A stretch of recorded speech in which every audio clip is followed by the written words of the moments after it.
Happy Friday. I recall a captivating tale I stumbled upon a while back that I would love to share with you today. It revolves around a couple living on the US Pacific coast, a reporter and his spouse. Their residence had an open rear, so they had left their drawers open on a delightful day when unexpectedly a hummingbird flew in. For those unfamiliar, hummingbirds are the tiny creatures found primarily in Central America and the parts of the US, particularly along the western seaboard, I would say.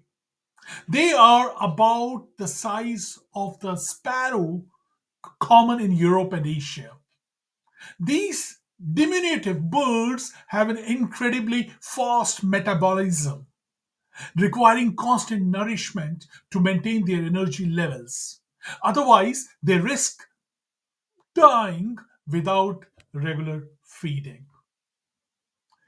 So, when this hummingbird entered the couple's home, they frantically tried to rescue it.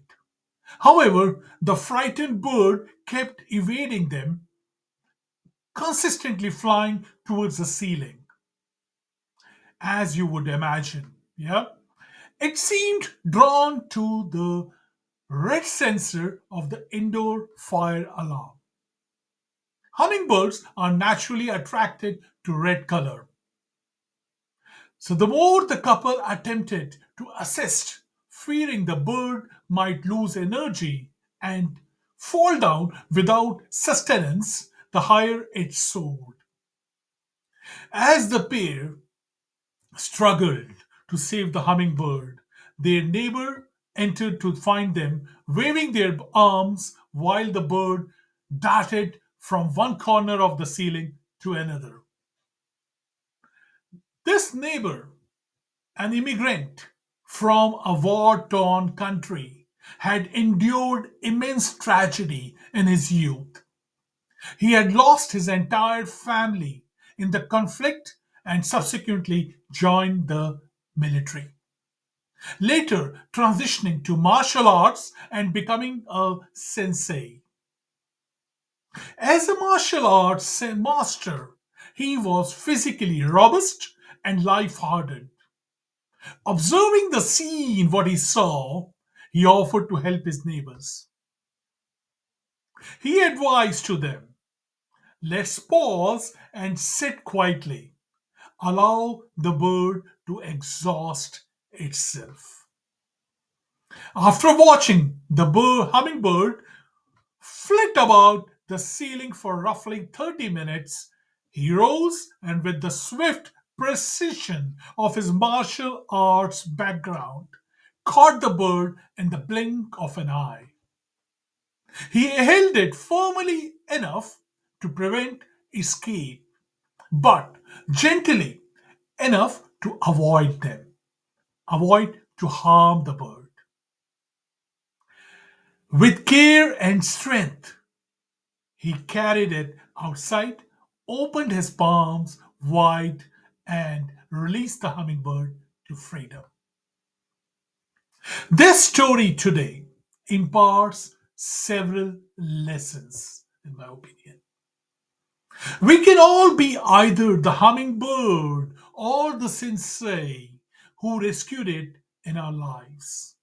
Regardless of your grandeur, accomplishments, or success, you'll face challenges.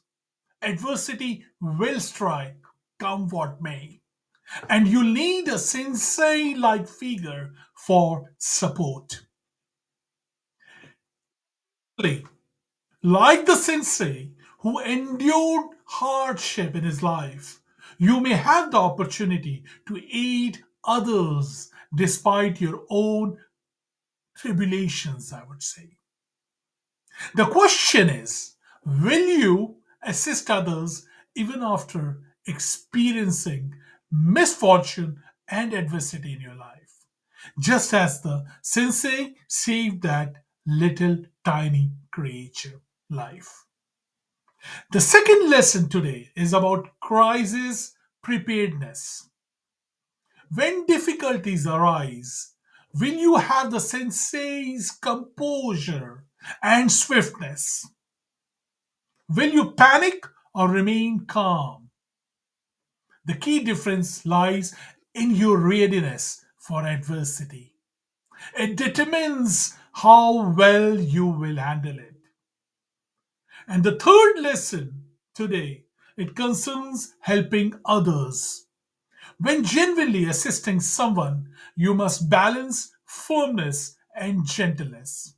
Be kind enough for them to recognize your love and support, but firm enough to prevent excuses or regression. Like the sensei holding the hummingbird firm enough to prevent its return to danger, and yet gentle enough to avoid harm. This principle applies to all aspects of our life: business, entrepreneurship, relationships, family, and beyond.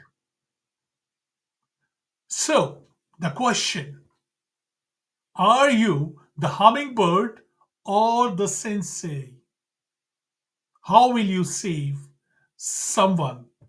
And are you cultivating those skills within yourself? Everybody, have a great weekend, and I'll see you on the flip side.